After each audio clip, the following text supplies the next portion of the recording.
Feet की ऊंचाई पर उड़ने वाले विमान प्रयागराज में 10,000 फीट की ऊंचाई पर उड़ रहे हैं, जिसे देखकर श्रद्धालु और यात्री दोनों हैरान हैं। एयरलाइंस कंपनियों ने प्रयागराज से गुजरने वाली फ्लाइट की ऊंचाई को घटा दिया है, जिससे विमान में सवार यात्रियों को महाकुंभ मेला क्षेत्र का एरियल व्यू दिखाया जा सके। हर रोज 200 से ज्यादा विमान महाकुंभ मेला क्षेत्र का चक्कर लगा रहे हैं। कुछ यात्रियों का कहना है, जब फ्लाइट प्रयागराज से होकर गुजरती है तब अनाउंसमेंट करके इसकी जानकारी भी दी जाती है। फ्लाइट की ऊंचाई पर बमरौली एयरपोर्ट के निदेशक मुकेश कुमार उपाध्याय का कहना है, कुछ प्राइवेट प्लेन और हेलीकॉप्टर की अनुमति यूपी सरकार से हुई है, जिसके बाद वो महाकुंभ के आसमान पर मूवमेंट कर रहे हैं। इसके अलावा प्रयागराज के बमरौली एयरपोर्ट पर अब तक करीब 700 चार्टर्ड प्लेन उतर चुके हैं। उद्योगपति मुकेश अंबानी भी प्राइवेट जेट से महाकुंभ के 2 हवाई चक्कर लगाकर एरियल व्यू देख चुके हैं। अब तक 77 देश के डेलीगेट्स भी महाकुंभ का हवाई दर्शन कर चुके हैं। श्रद्धालुओं को पवन हंस कंपनी 1250 रुपए में हवाई सेवा मुहैया करा रहा है, जिसकी वेटिंग टिकट 2000 तक पहुंच गई है। इसके अलावा Uttar Pradesh eco tourism development board ने फ्लाई ओला कंपनी से टाई अप किया है, जो श्रद्धालुओं को 35,000 में एयरपोर्ट से संगम तक दर्शन करा रहा है। दैनिक भास्कर के लिए प्रयागराज से सचिन गुप्ता की रिपोर्ट।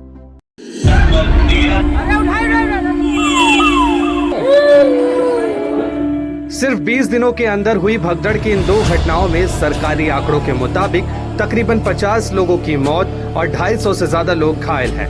ये घटनाएं चंद मिनटों में होती हैं। ऐसे में लोगों को इससे बच निकलने का मौका भी नहीं मिल पाता। लेकिन कैसे होता है ये भगदड़, कैसे स्वयं की सुरक्षा की जाए और क्या कहते हैं एक्सपर्ट इसके बारे में, समझिए दैनिक भास्कर की इस खास रिपोर्ट में। प्रयागराज मंडल से संयुक्त निदेशक और स्वास्थ्य और परिवार कल्याण विभाग में कार्यरत डॉक्टर वीके मिश्रा कहते हैं कि भगदड़ जैसी स्थिति में सबसे पहले घबराना नहीं चाहिए। पैनिक होते हैं तो आपकी जो थॉट प्रोसेसिंग आपकी ब्लड हो जाती है।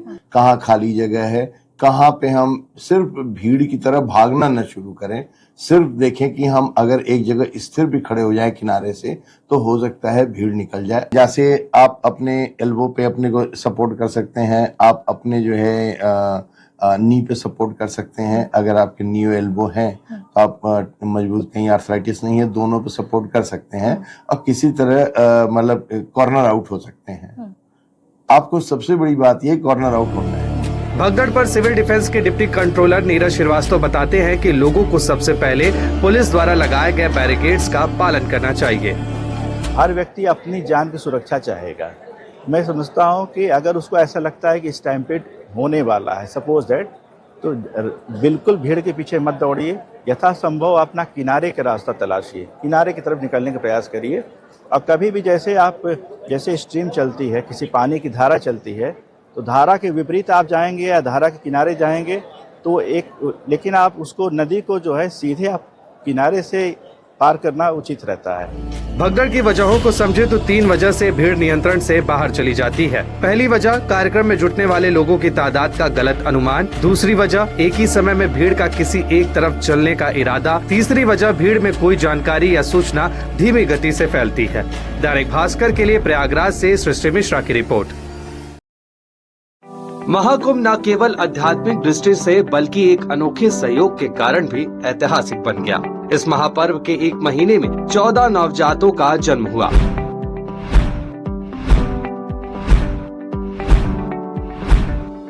खास बात यह है कि सभी बच्चों का जन्म नॉर्मल प्रसव से हुआ, यानी बिना किसी सर्जरी के।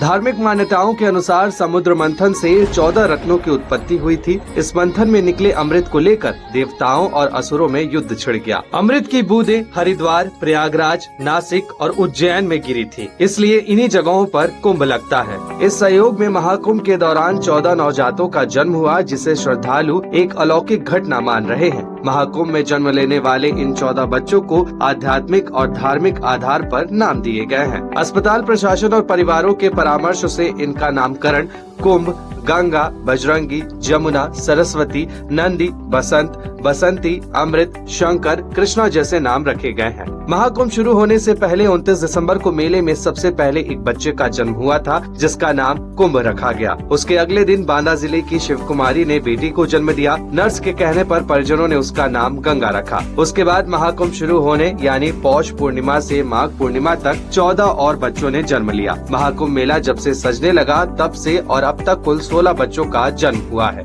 और यहाँ पे जो भी प्रसव हुए हैं, सामान्य हुए हैं, ज्यादातर महिलाएं काम। तो यहाँ स्त्रियों को संन्यास लेने के लिए कभी भी प्रेरित नहीं किया गया है।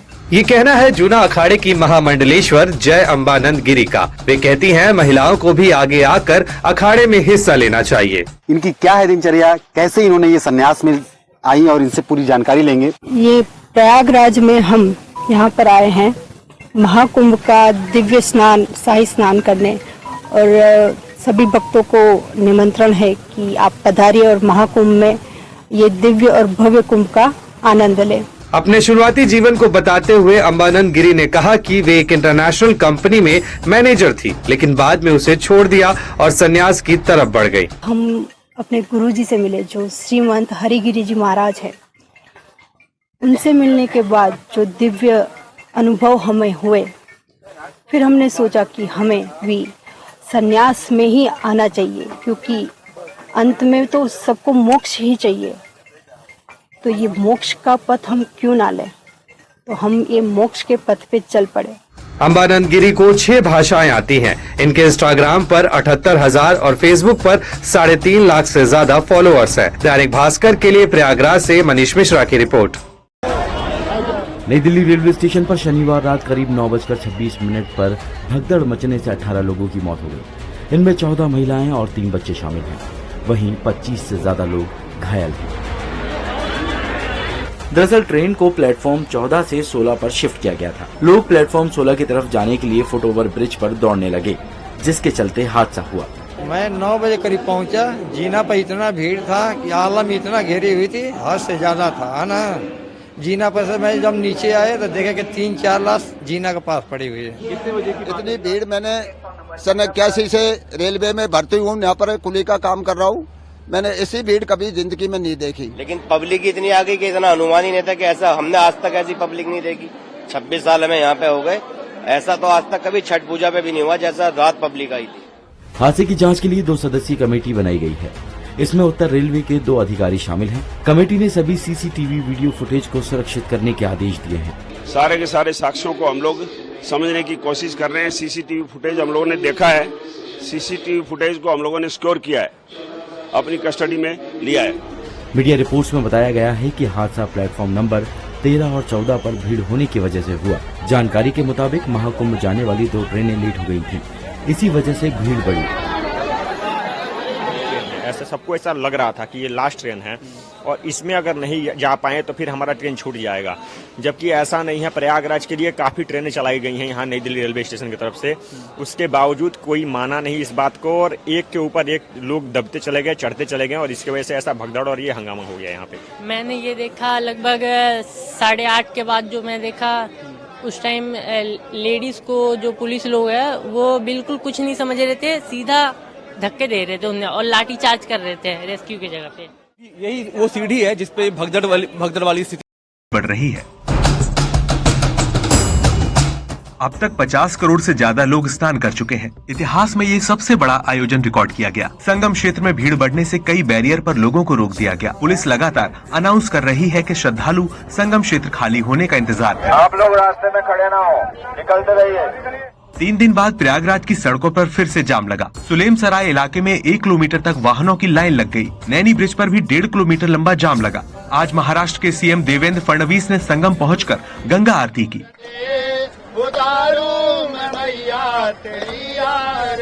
कांग्रेस नेता राहुल गांधी बहन प्रियंका गांधी के साथ 16 फरवरी को संगम में डुबकी लगाएंगे। महाकुंभ मेले में 4 वर्ल्ड रिकॉर्ड बनेंगे, जिनमें 15,000 सफाई कर्मचारी एक साथ घाटों की सफाई करेंगे। 300 से ज्यादा लोग संगम की बीच धारा में सफाई करेंगे। परेड मैदान पर करीब 1,000 ई रिक्शा का संचालन होगा। गंगा पंडाल में 10,000 लोग हैंड प्रिंटिंग करेंगे। शनिवार और रविवार को वीकेंड पर और भीड़ होने का अनुमान है। सीएम योगी ने सीनियर अफसरों को खुद सड़क पर उतरने के निर्देश दिए हैं। उन्होंने कहा, हर स्तर पर जवाबदेही तय करें।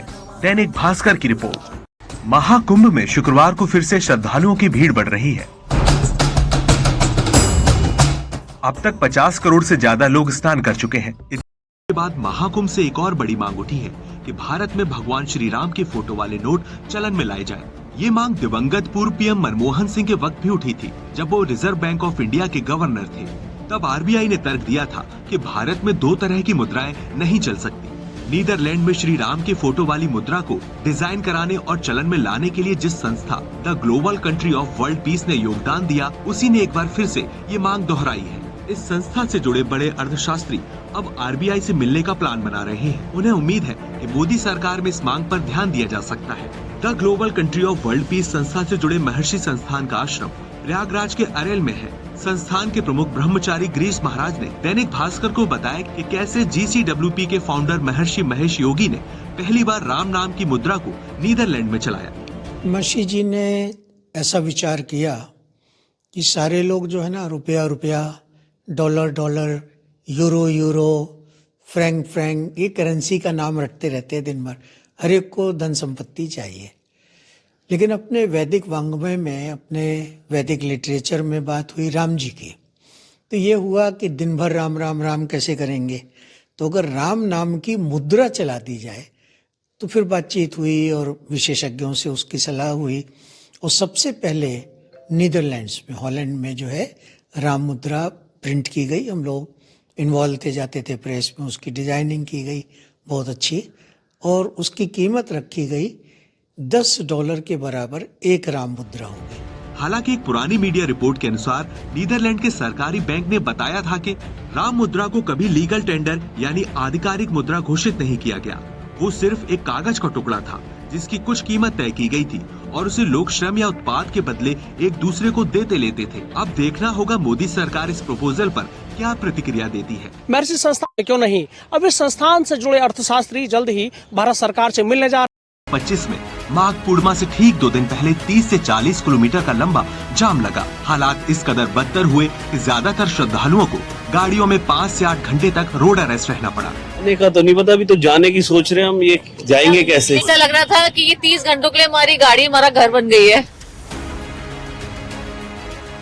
महाकुंभ के महाजाम को 6 घंटे में कैसे प्रशासन ने पूरी तरह से खत्म किया, हम आपको बताएंगे इसके पीछे की पूरी इनसाइड स्टोरी।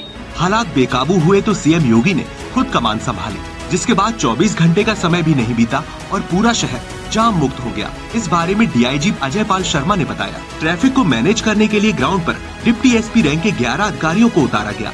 जो भी लोग सड़कों पर गाड़ी खड़ी करके चले गए थे उन्हें तुरंत हटाया गया। हमने 35 बाइक की टीम लगाई जो बैरिकेडिंग की निगरानी करते थे। सभी के लिए रूट बनाए हुए थे जिसकी प्रॉपर मॉनिटरिंग की गई। बैरिकेडिंग वाले एरिया को क्रॉस करने से लोगों को रोका गया। उन्होंने बताया कि इसके अलावा प्रशासन ने कुछ मुख्य बिंदुओं पर काम कर जाम को मैनेज किया, जैसे जिस दिशा से आगमन उसी घाट पर स्नान। 15 चेक पोस्ट बनवाए, भारी वाहनों को रोका, कई जिलों में होल्डिंग पॉइंट बनाए, फर्स्ट इन फर्स्ट आउट का तरीका अपनाया। 10,000 वाहनों को प्रयागराज से सिग्नल मिलने पर आगे बढ़ाया गया। कौशाम्बी में एलईडी लगाकर महाकुंभ का दर्शन कराया। महाकुंभ अब समापन की ओर है। संगम तट और सड़कें खाली होने लगी हैं। 10 लाख कल्पवासियों में से लगभग 5 लाख माघी महाकुंभ 2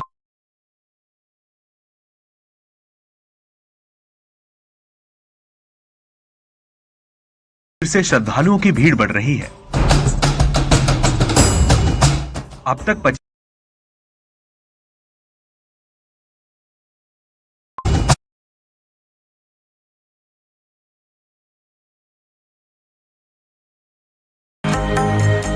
मन में आस्था हो तो महाकुंभ आने से कोई जाम रोक नहीं सकता। कुछ इसी बात को मन में ठानकर 7 श्रद्धालुओं ने बक्सर से प्रयागराज का करीब 550 किलोमीटर का सफर नाव से किया।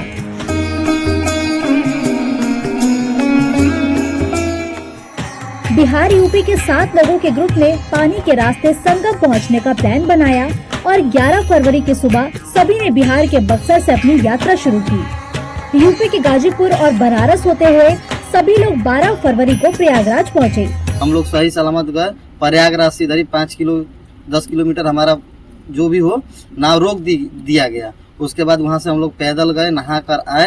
रास्ते के लिए मोटर बोट पर गैस सिलेंडर, चूल्हा और खाने पीने का इंतजाम किया। तो रात में चला रहे थे, 2-4 दिन में कोई खाना बना रहा था, मतलब आपस में रातों दिन नाव चलाते हुए हम लोग गए और संगम स्नान किए और उधर से भी सुरक्षित और बढ़िया से हम लोग वापस आ गए हैं अपने गांव पर। नाव पर सवार सुमन चौधरी बताते हैं पूरी जर्नी में करीब 20,000 रुपए खर्च हुए। 84 घंटे सफर किया। 14 फरवरी की रात करीब 1 बजे वो वापस बक्सर पहुंचे। चूंकि ये सभी लोग मल्लाह थे, इसलिए इनको नाव चलाने में किसी भी तरह की कोई दिक्कत नहीं आई। ये पूरा सफर अनूठे के साथ साथ बहुत रोमांचकारी भी था।